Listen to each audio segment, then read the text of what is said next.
Assalamualaikum warahmatullahi wabarakatuh. Perkenalkan, nama saya Ahsanu Amalan dengan NIM R1C12402.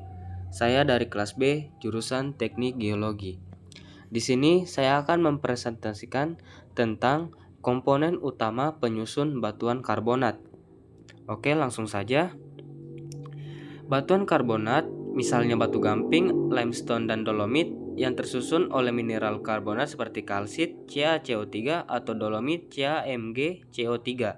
2. Secara petrografi, komponen penyusunnya dapat dibagi menjadi 3 kelompok utama, yaitu alochem atau butiran karbonat, matrix atau mud karbonat atau bisa disebut mikrit, dan yang ketiga itu semen karbonat atau sparit. Allochems adalah butiran karbonat yang terbentuk di tempat lain yang kemudian tertransportasi dan terendapkan kembali dalam sedimen karbonat. Jenis utama allochems itu ada dua, yaitu skeletal grains atau bioclast dan non-skeletal grains atau oids, peloids, interclast, dan lain-lain. Nah, gambar di atas ini menunjukkan contoh komponen dalam thin section batuan karbonat, di mana terlihat berbagai jenis butiran karbonat atau allochems yang tertanam dalam matriks karbonat, seperti yang bisa dilihat pada gambar tersebut. Skeletal grains atau bioclast adalah fragmen kerangka organisme laut yang tersusun dari kalsium karbonat. Contoh organisme penyusun skeletal grains yaitu foraminifera, koral, moluska, crinoid, bryozoa, alga berkapur. Organisme ini hidup di laut dan setelah mati, kerangkanya akan pecah menjadi fragmen yang menjadi sedimen karbonat. Ciri-ciri skeletal grains yaitu bentuknya tidak beraturan, struktur internal organismenya masih terlihat, berasal dari sisa makhluk hidup laut, dan umum ditemukan pada batuan limestone bioklastik, dan gambarnya dapat dilihat pada gambar di bawah ini.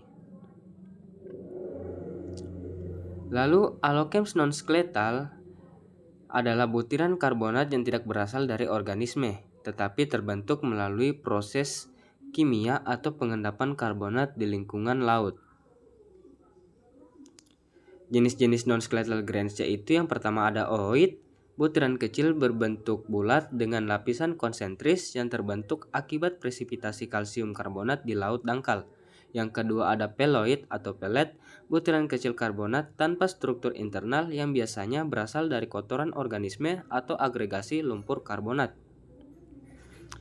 Lalu ada interclast, di mana fragmen sedimen karbonat yang berasal dari pecahan batuan karbonat yang sudah ada sebelumnya.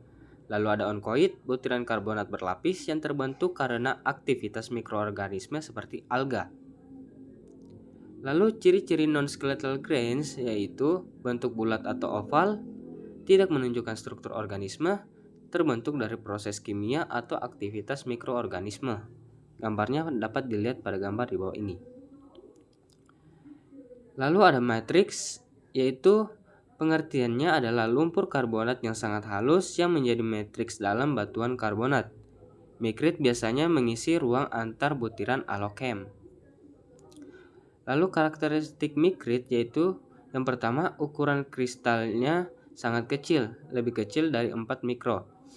Lalu berwarna abu-abu gelap pada sayatan tipis, berfungsi sebagai matriks atau pengikat alami antara butiran karbonat, dan terbentuk dari presipitasi CaCO3 di laut yang tenang atau laut dangkal.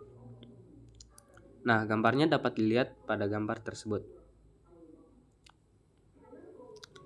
Peran mikrit dalam batuan karbonat yaitu mengisi ruang antar butiran, menentukan tekstur batuan karbonat, lalu berpengaruh pada klasifikasi batuan karbonat misalnya mudstone, waxstone, dan pegstone.